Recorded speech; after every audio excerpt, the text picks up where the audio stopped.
I guess now I know why Mom didn't like me playing with the music box.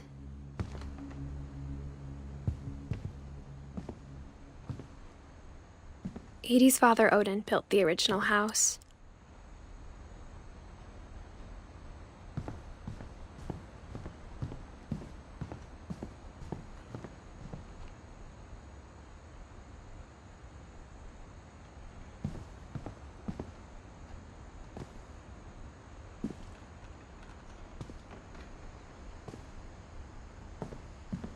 A lot of things got left behind in the whirlwind of that last night.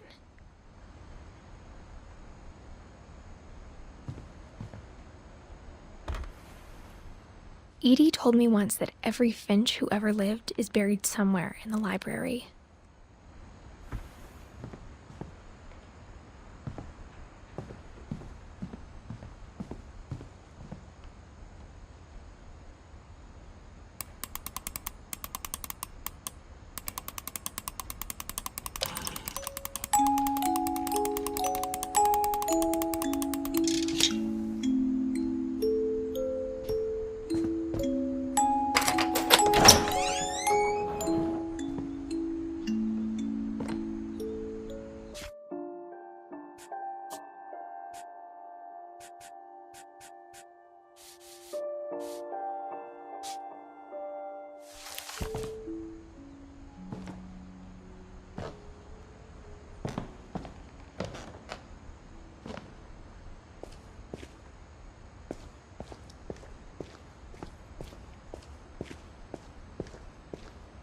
Mom said the basement was off limits, unless I wanted another tetanus shot.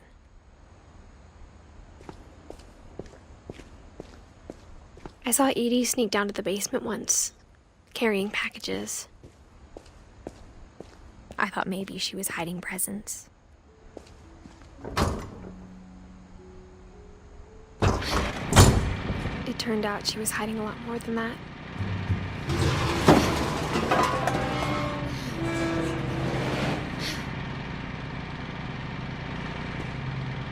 I remember asking Mom once about where Walter had gone. She said after Barbara died, he got as far away as he could. If there's a pattern in all these stories, I think it's that none of us has gotten very far.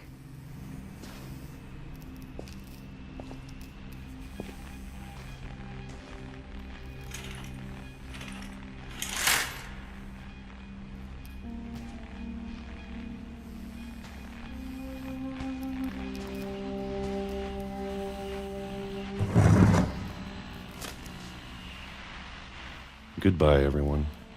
I can't believe I've been down here for 30 years. On that first day, after the shaking started, I didn't think I'd survive a week.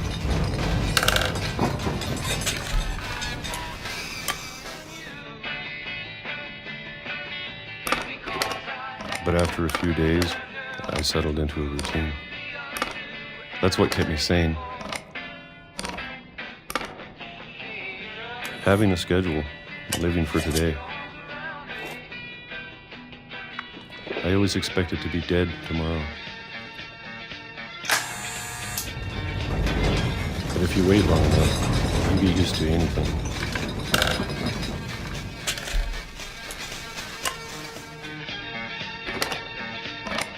Even a monster on the other side of the door starts to feel normal. Almost friendly.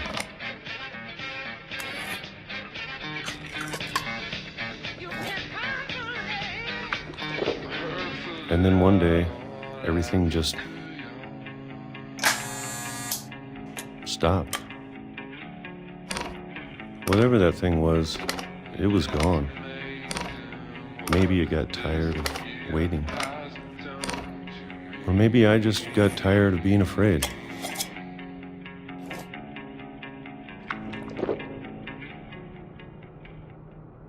It's been a week now, the longest in 30 years. I'm done waiting. I have to leave while I still can.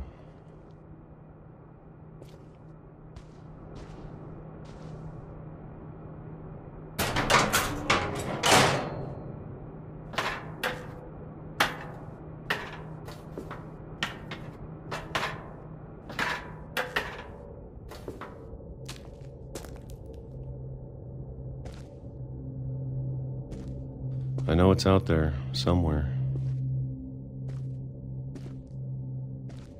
Whatever killed Barbara and Molly and Calvin. Maybe this is all a mistake. But I need to stop living the same day, even if it kills me.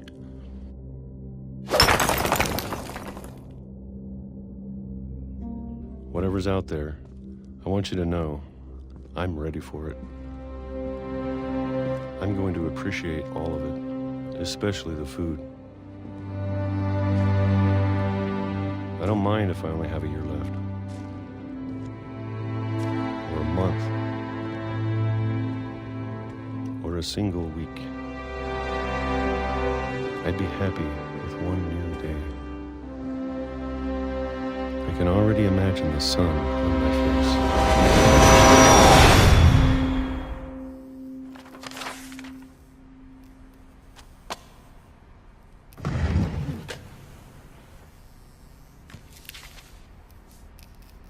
Walter died when I was 6. I can't believe my mom never told me he was down here.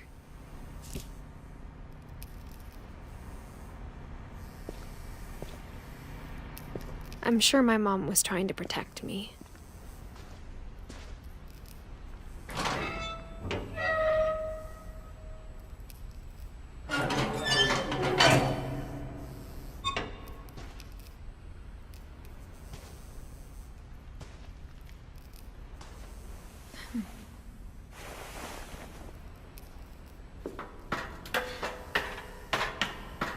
Maybe she was afraid I'd end up like Walter.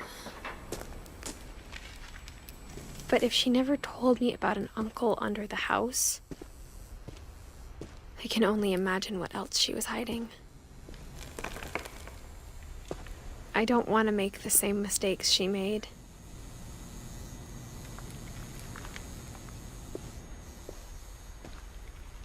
Trying to bury something that's still alive.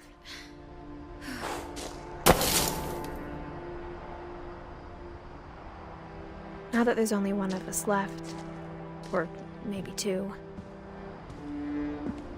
I thought it was time I heard the stories for myself and found out what happened to everyone else. But now I'm worried the stories themselves might be the problem. Maybe we believed so much in a family curse, we made it real.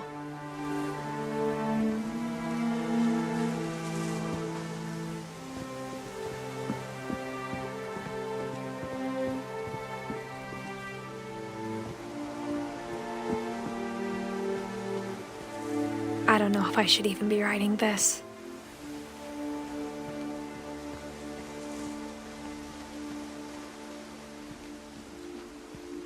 Maybe it'd be better if all this just died with me.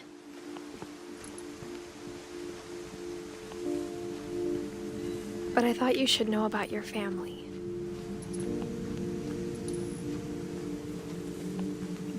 And the history you're a part of.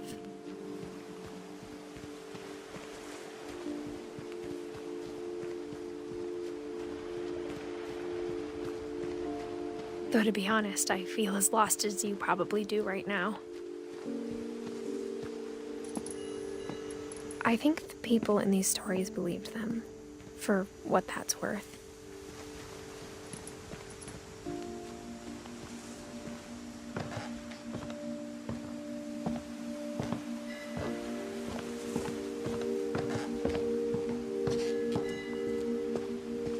And when you look at the house, that history of imagination and stubbornness and madness, any of it seems possible.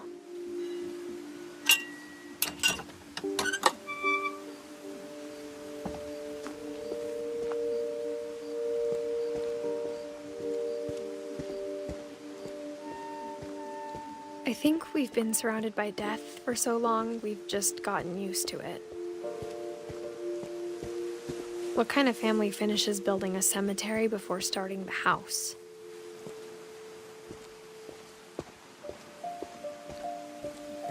It's embarrassing for me to admit this, but the pet cemetery made me more uncomfortable than the human one. 3 of the gerbils were mine, and 2 had been my fault.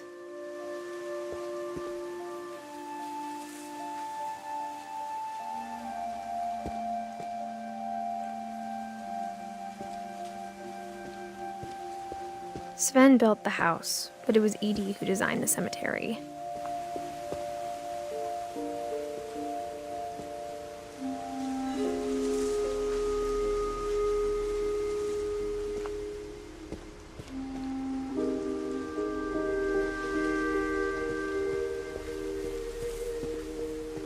I'm sure Odin's monument had been Edie's idea. My mom was always trying to move on, but for Edie, the past never went away.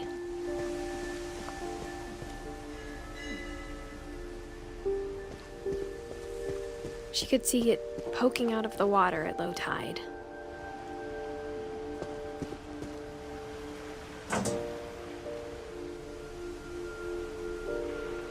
Edie said she dreamed about the old house every night.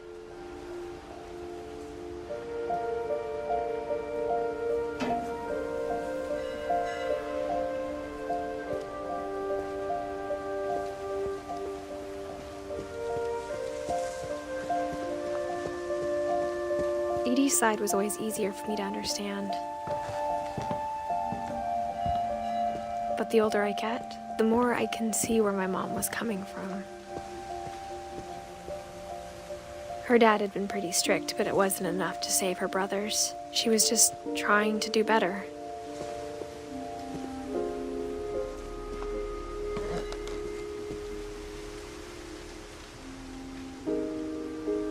She lost 2 of her brothers, just like I did. I get why she tried so hard to protect us.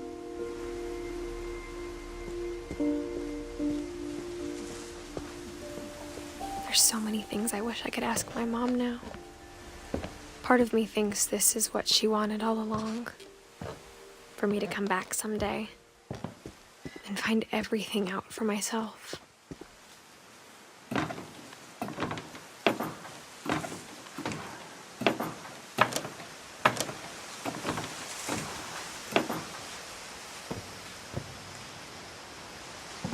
But looking back on it now, if she told me there was going to be so much climbing, I never would have come when I was 22 weeks pregnant.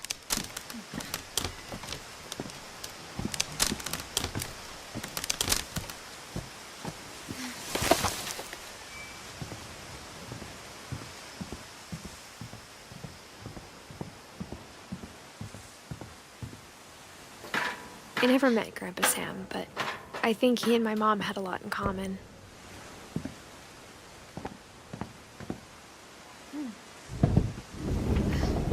They were both pretty intense.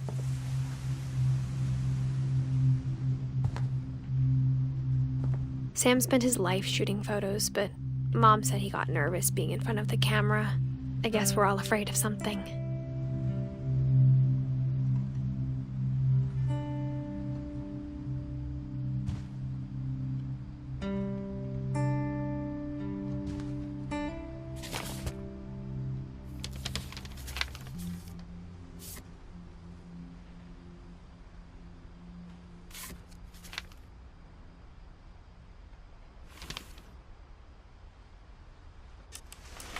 Dawn, I promise, you'll never forget this weekend. Yes, sir. These memories are gonna last a lifetime. What? Perfect. It's gonna rain the whole weekend, isn't it? Please just take the damn picture. Hey, language.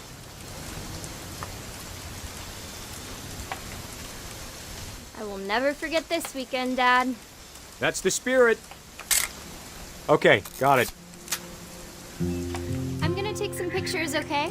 Just be careful. That camera's older than you are.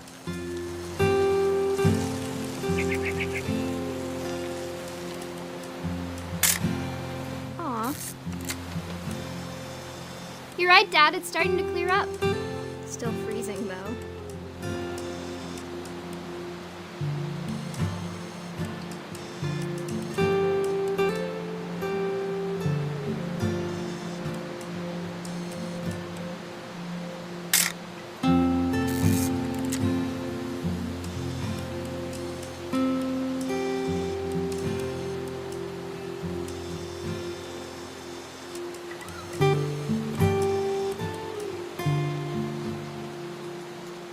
Definitely should not have drunk all that coffee. Hold still while I take... Hey! That's a keeper. Nothing quite like being outside. I'm just saying, I'm not always gonna be here, Don. You'll need to remember this stuff, if you want to survive. I'll be fine, Dad. You know who else thought he was gonna be fine? Some guy who died. Don, I'm being serious. I know, Dad. You're always serious. Doesn't being out here make you want to chill out? Well, to tell you the truth, I haven't been out here in 20 years.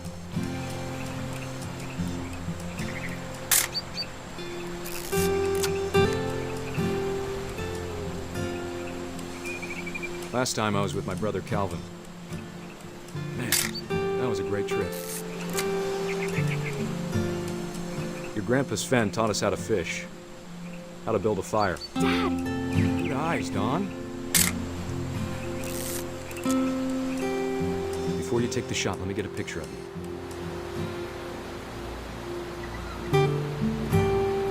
Dad, I... Just breathe. Turn off your imagination. Focus on your target.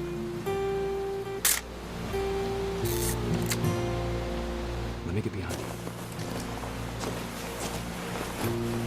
Do I have to do this? Don, you don't have to do anything. But if you want to survive, you'll need to be strong. Great shot, Don!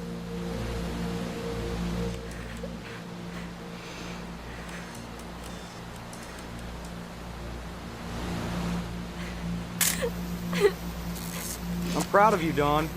Always remember that, okay?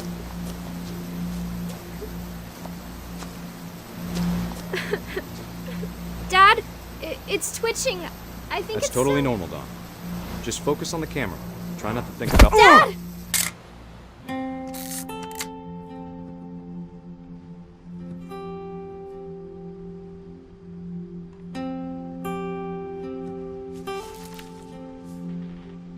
Of all these stories, that's the one I wish most that my mom had told me.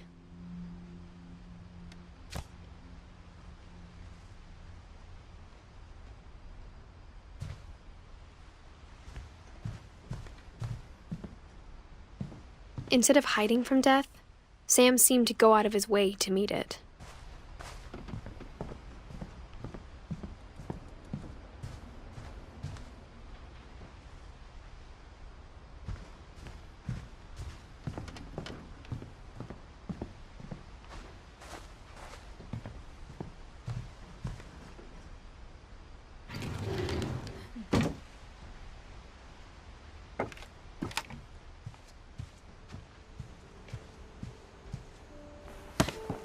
After Sam died, my mom and Edie got really close. They'd both lost a lot.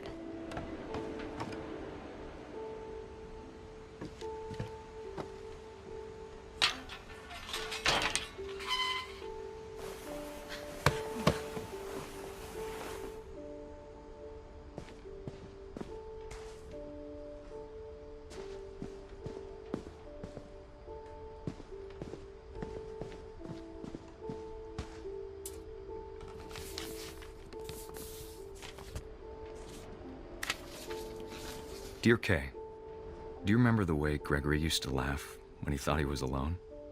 Like something funny was happening, but only he could see it. I think he saw things the rest of us don't.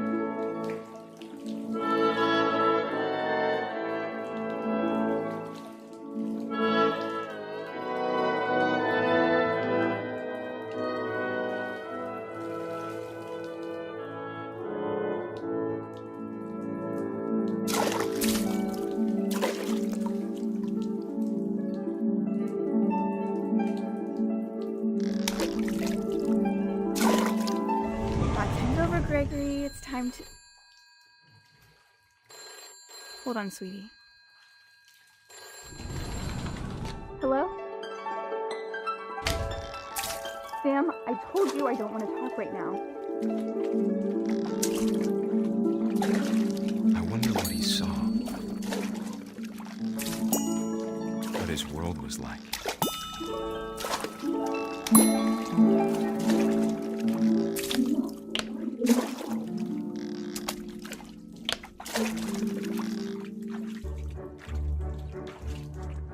It reminded me so much of Calvin. Lost in his imagination.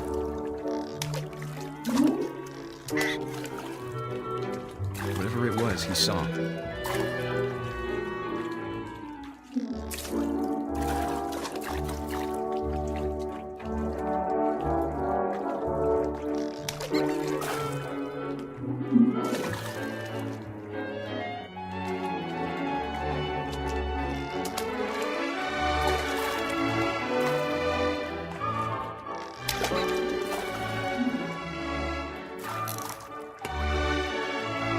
It sure made him angry.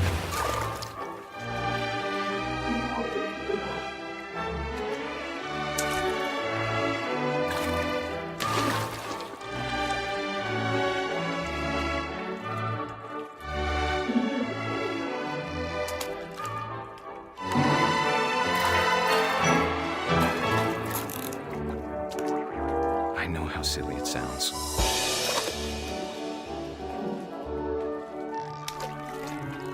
That I worried about a baby being too happy.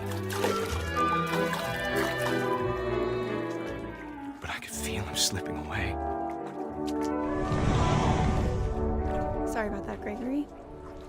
I know you did everything you could. Maybe if I hadn't called that night. Damn it. Hold on, I don't want Gregory to hear this. I wish he could have told us about the world he saw.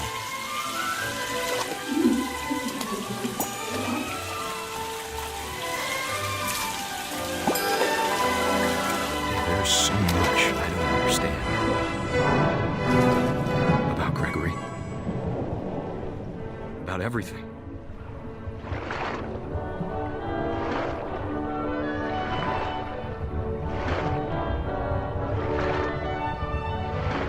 But I know what happened wasn't your fault.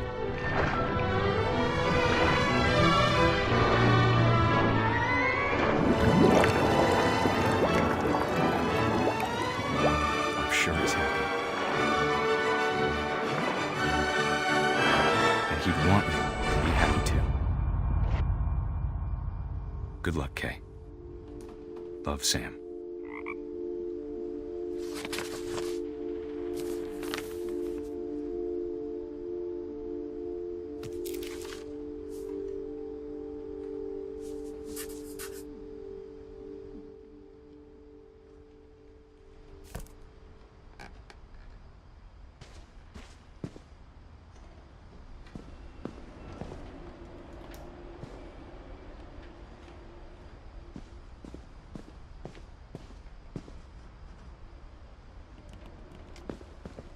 I can't imagine my mom ever writing poetry, and yet...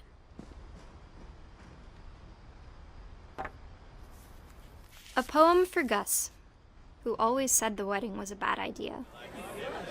Our father never hit us kids, at least not very hard, before the day my brother said with teenage disregard that he'd be dead before he'd see a wedding in our yard.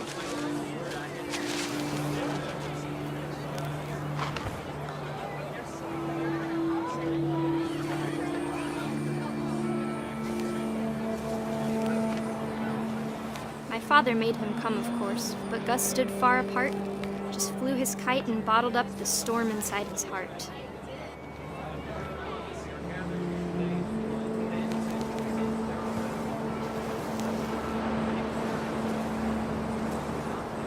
I tried to talk him out of it, but though he'd never met her, we don't need a stepmom, were the words that I now pronounce you husband and wife. bacon fried.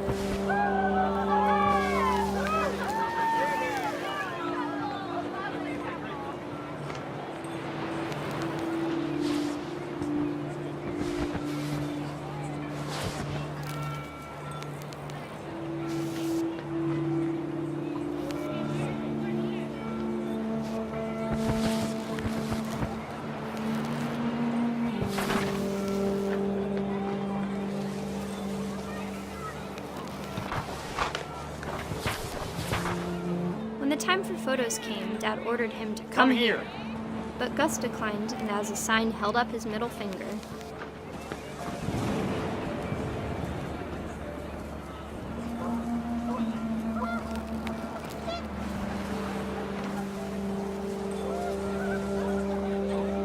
The wind picked up, and panicked geese appeared and quickly went. But all the humans did that day was go inside the tent.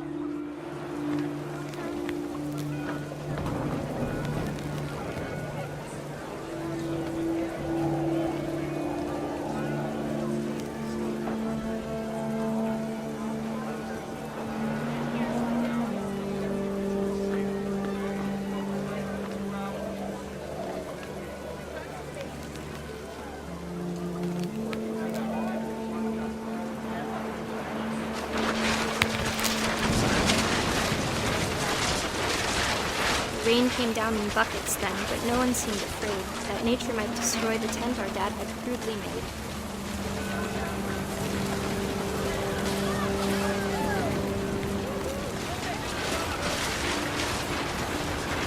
The thunder sounded much too close and full of angry power. But all my father said to this was, "Make the music louder."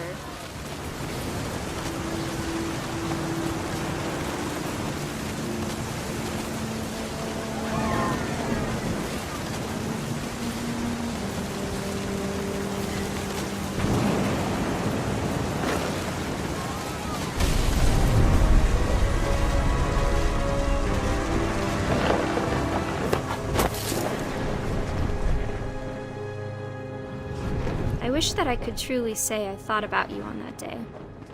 Out there on the beach alone, just you, the wind, the sea, and foam.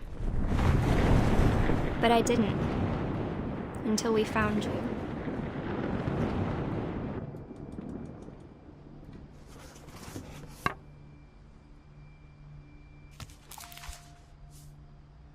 She never talked about him, but Mom told me once if I was a boy, they were going to name me Gus.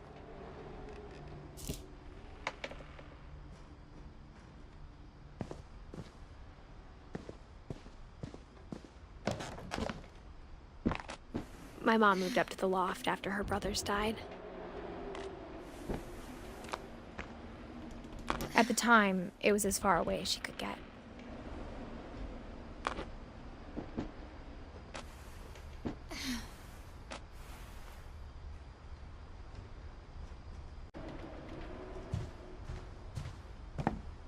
She spent a summer building houses in Calcutta, where she met my dad, Sanjay.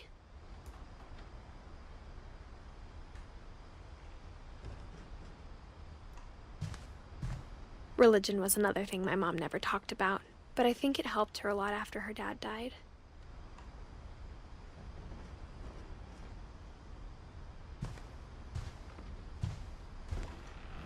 My mom moved to India a week after graduation and got a job teaching English. Louis was born a year later.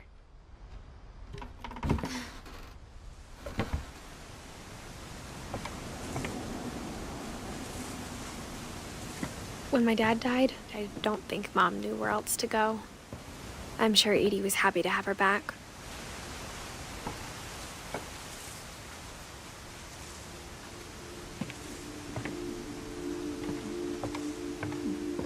The house had to get a little bigger, but Edie was used to that. And for a while, things were good. Almost normal, but it didn't last.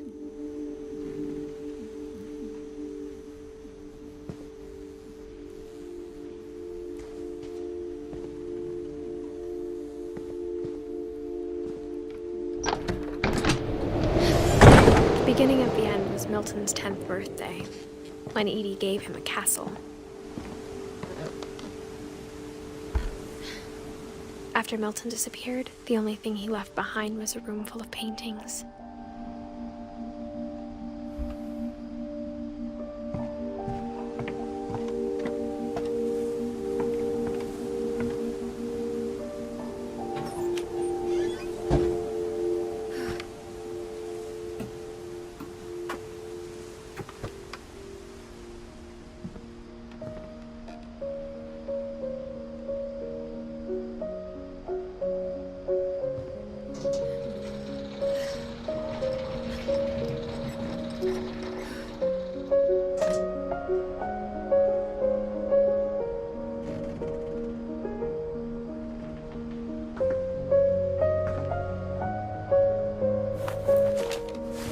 Milton Finch in The Magic Paintbrush.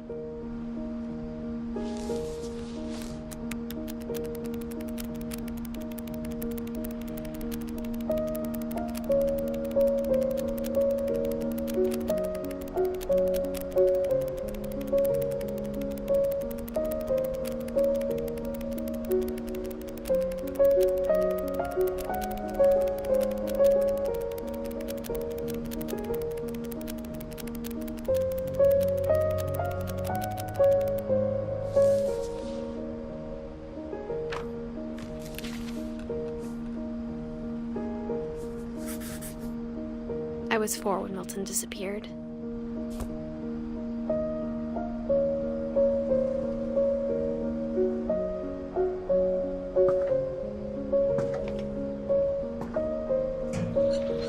Mom spent months searching for my brother.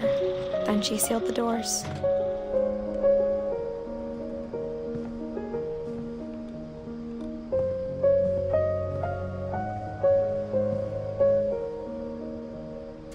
Whatever Milton had found in the house, Mom didn't want it getting out.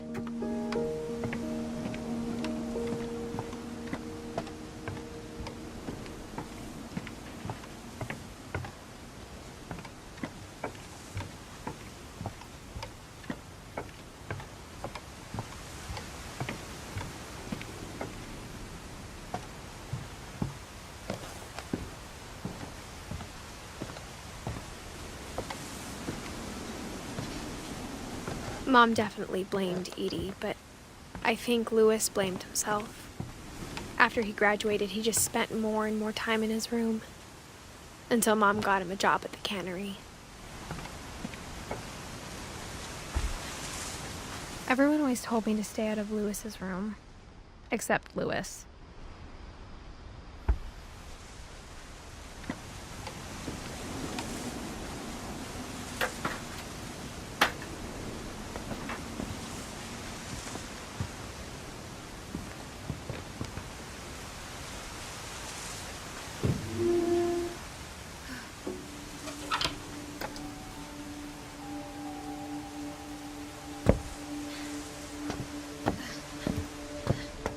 Louis's room smelled very, very familiar. That part of him lived on.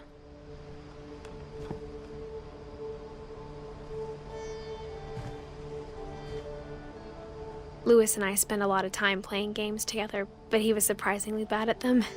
He died a lot.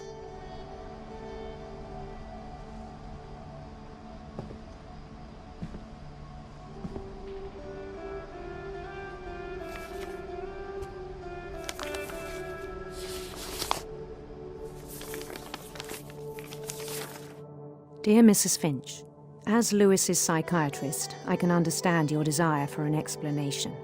As I see it, the trouble began in January, shortly after we convinced your son to seek treatment for substance abuse.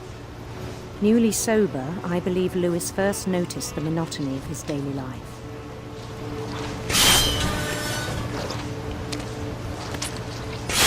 He kept working at the cannery, but he withdrew part of himself. In our sessions, I saw the same behavior. His mind began to wander. I asked him to describe it. He said he started small, imagining a labyrinth. He'd feel his way about. Then something moved. Bats. And toads.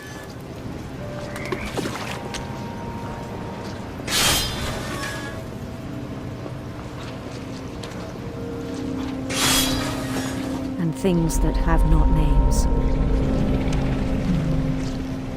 He knew it was all in his head. But he took it very seriously. I had hoped he'd find himself.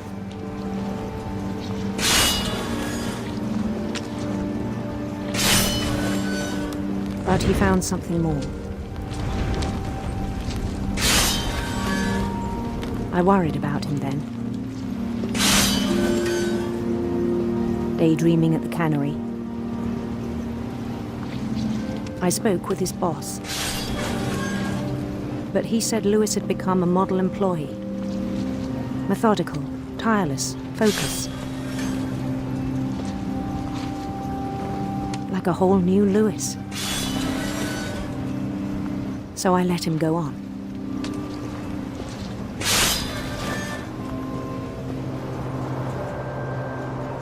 I even encouraged him. It seemed very promising at first. He told me he'd made a new friend.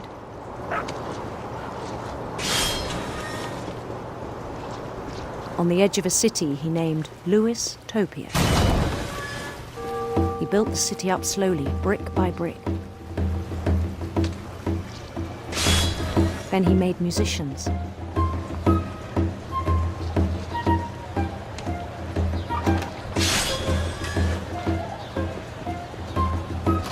And songs for them to play.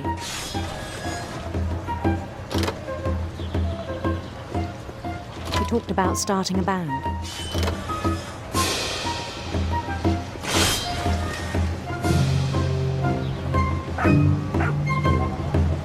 And he was always humming something.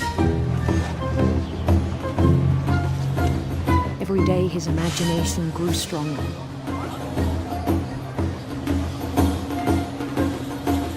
He no longer spoke at the cannery. But his chopping was as reliable as ever. Then one day it struck him that all the cheering crowds, even the stones under his feet, were all in his imagination. So he could do whatever he wished.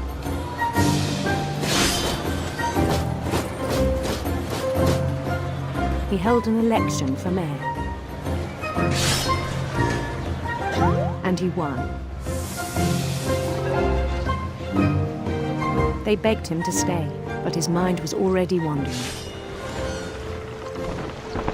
It became a game for him.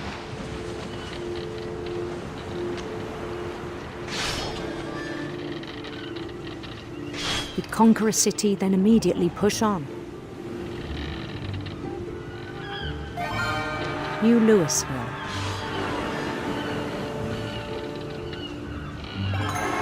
St. Louis.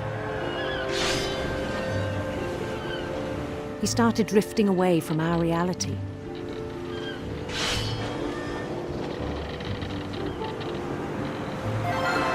Minneapolis, until one day he forgot to go home from the cannery.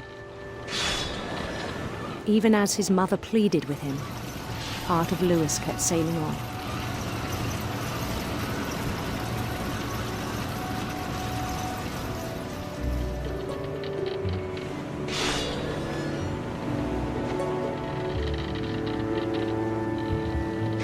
In Lewisburg, he heard rumors of a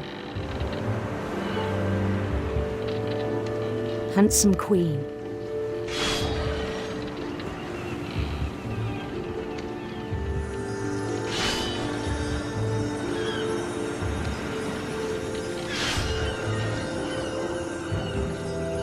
The queen was on her own quest for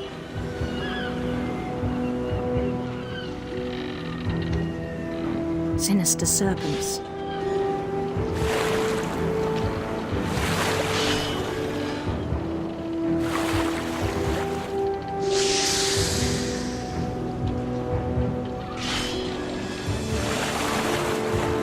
followed the sound of her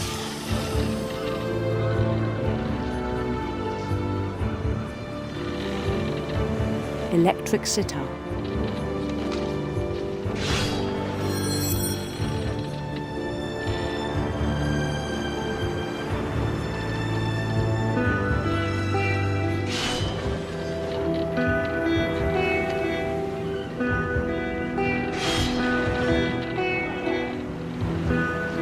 His chase led him to a golden palace east of the sun and west of the moon.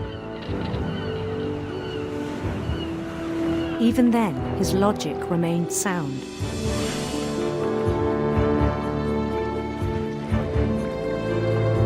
He knew the world was all in his imagination.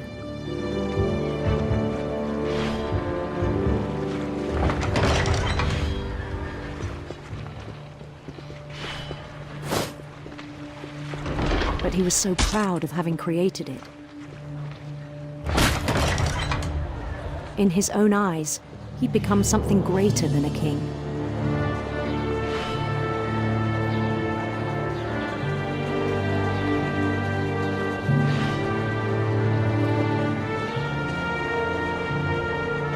For someone who'd never known success in the real world, I think it was overwhelming. And then it struck him that the real Lewis was not the one chopping salmon, but the one climbing the steps of a golden palace.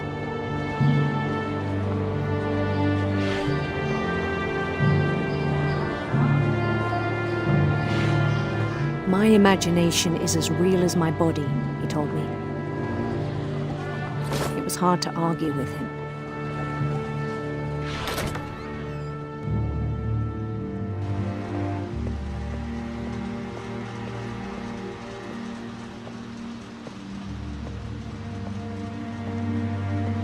He began to forget the world we know.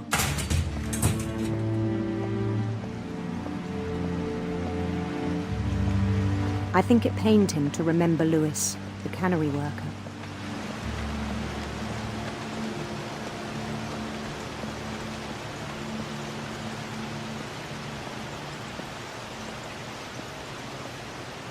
He began to despise the man with a royal contempt.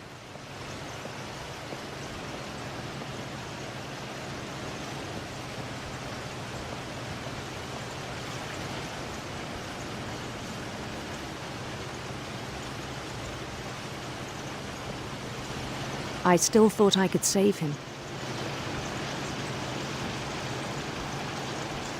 Even after he said he was being crowned king over all the lands of wonder.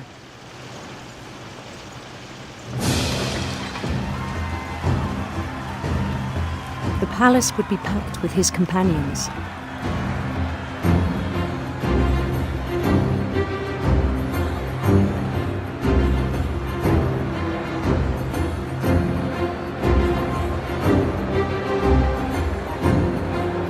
Including the wise Calico who had insisted on advising him.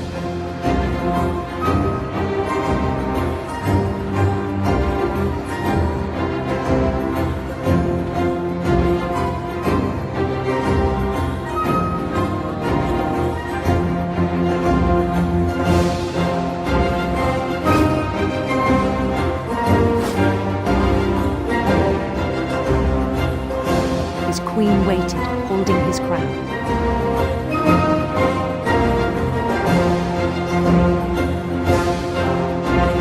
There was only one thing left to do.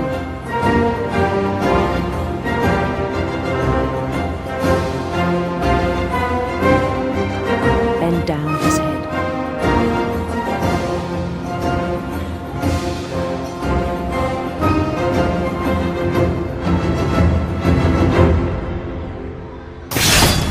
And the rest I think you know. Mrs. Finch, your son was a kind man who will be missed by all of us who knew him.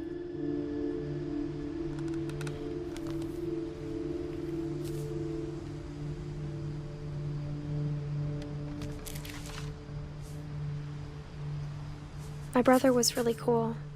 I wish you could have met him.